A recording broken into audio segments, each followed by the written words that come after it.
Hey, welcome to this new lesson in which we'll go deep into the light color. In the previous lessons, we talked about the main features of the light we are working with.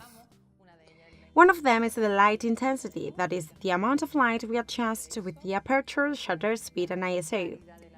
Another one is the quality of light, that is, the contrast we find in the scene. And finally, the light's color, that is, not every light source is white. When we talk about the light color, we are referring to the color temperature, and it's expressed in Kelvin, a unit of measurement for color temperature. Normally, we are going to find a neutral light, and then in the color scale, we find cold and warm temperatures. If you have a look at the white balance settings in your camera, you'll find it in the white balance button, white balance, and there you'll see the main presets: automatic, daylight, shade, cloudy, tungsten light, white fluorescent light, flash, and custom. Remember that these presets that come in the camera serves to compensate the dominant light in the scene. For example, if we have a warm light, like this lamp, when we turn it on, it generates a warm light. If you don't like it, we can adjust the white balance setting, concretely the tungsten light, which is set at 3200 kelvins. The white light is set between 5000 and 5500 Kelvin, but depending on the camera and its manufacturer, we could see some variations. For example, here in Canon, it's set at 5200 and warm lights between 3200 to 4000, cold lights over 5000, and so on. So we're going to work with this color temperature between the warm, neutral, whites, and cold. What happens? All these presets included by the manufacturer are for one particular color temperature. But what if we don't get the exact color that we want? In this case, you can find two interesting options within the menu. One of them is the customized white balance. Depending on the model of the camera, it can be as a pre, manual, or custom. This is the one we have here in our camera, this last icon, okay? The custom white balance works with a photograph we take of a white element under certain light conditions. And the camera interprets the dominant color of the scene and neutralizes it by adding a more appropriate color. How does our camera compensate the color? If there is warm light, it gives a cold color and it gets white. If there is a cold light, it sets a warm color and compensates white. For example, if there are different whites, the lamp radiates a warm light, or we have another white light or direct sunshine, and we are not sure which white balance to set, so we can set the custom white balance. But this only works for a particular scene, because when the lights change, we cannot use the same custom white balance. That's why it's not very used in photography. It's more useful to set an automatic white balance and then play around with an option called white balance shift and bracketing. I'm sure that you're wondering, what is it? Okay, don't worry. If you go to the menu in the Canon, you have this option you see here in red, and this means white balance shift and bracketing, and next to it appears these zeros, 0.0, plus minus 0. What is this? Okay, a color square here, and we have white square placed right in the center, and at the sides you'll have blue, green, magenta, and yellow. What can we get from that? We can modify the presets that come with the camera. We can decide if we adjust the white balance to cold tones or warm tones. Imagine a sunset with orange and red tones, and we want to enhance that color. Then we can move the pointer to that part of the square. That would be a more creative approach, because instead of compensating dominance, we are adding more color than I really want. We could move the pointer to blue or green tones and compensate the warm dominance of the scene. See? So I move it to the colors I want to compensate. But basically, this is what we can modify to cold colors, to warm colors, and the variations between them. We are going to do 2 exercises, one of them using the custom white balance, to see how it works in your camera. Here you can find some variations depending on the model you use. There are cameras that work taking a picture of reference directly, and other that you need to take a photo of something white or indicate that reference to the camera. It would be a good idea to have the user manual close at hand, okay? I'm going to explain how to do it. In Canon, Nikon and other manufacturers are slightly different, but actually what we do is indicating the white we want for a particular scene. So now we're going to take another picture to see what happens when we modify the color if we take the pointer to any corner of the white balance, shift and bracketing. That allows us to graduate the image color gradually. Fine, have a look.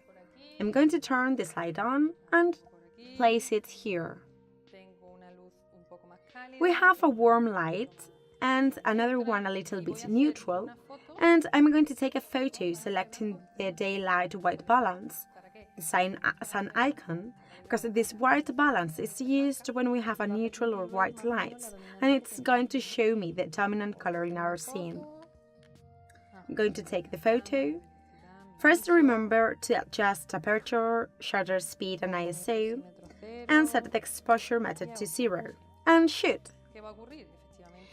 What is going to happen? See, if we set the daylight white balance, that is for neutral and white lights, the image will reflect a warm tone, because we already said this light was warm. Which white balance compensate warmth? In that case, it would be the tungsten light. I'm going to set tungsten light and repeat the photo. Well, the compensation is right. Now it's really neutral and cold, but as we have a mix of lights, it gets very bluish, because this light is whiter. So what do we do now to custom white balance? So go to the menu and look for the option custom white balance. It tells us only compatible images displayed. That is, we have to photograph something white in the scene with a particular light. We are going to use the last photo we took, okay? And click on set, and now press OK in this emerging window, okay?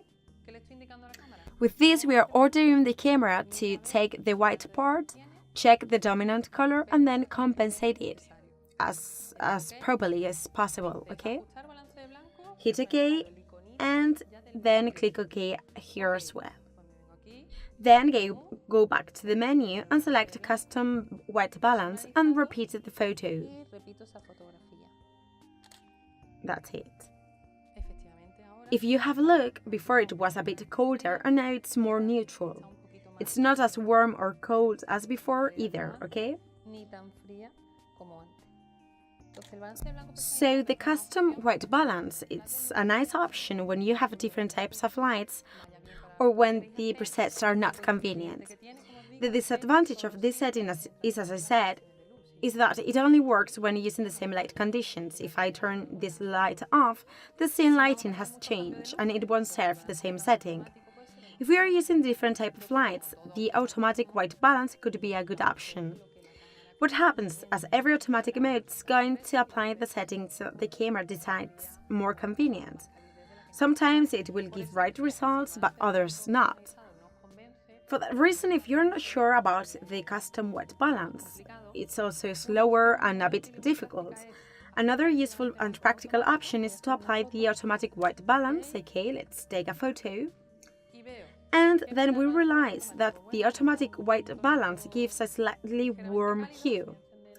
I'm going to turn this light on to have the same lighting as before and see how it compensates it. right? See, it is warm light, not as neutral, but it doesn't look bad, okay? So what do we do? Well, go to menu, white balance, shift and bracketing, and here we can play around with this setting. If we want a blue tone, go to the blue part, hit OK and repeat the photo, okay? Now it's more neutral.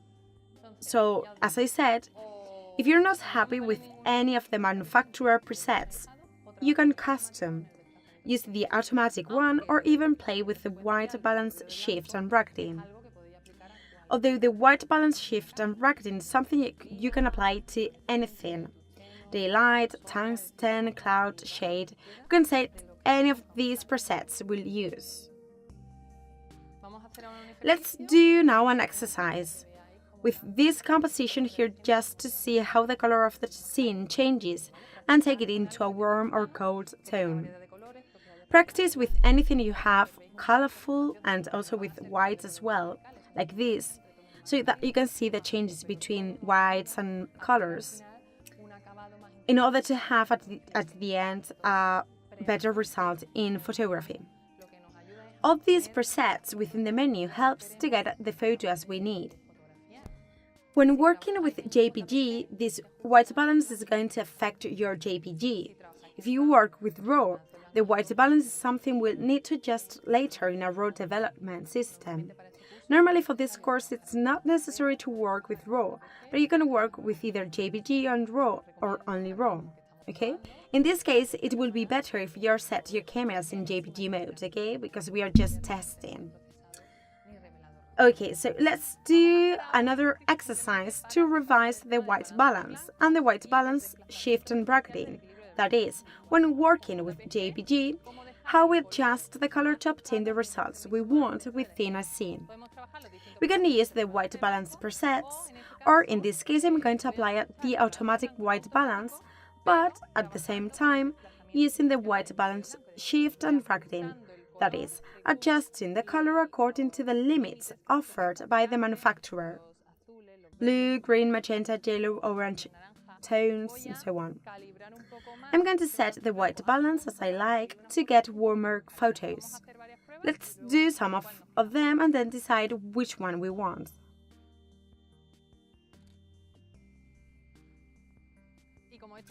The choice of color is something personal and subjective, so feel free to adjust the white balance, shift and bracketing as you please. So guys, this is the end of this lesson. See you in the next one.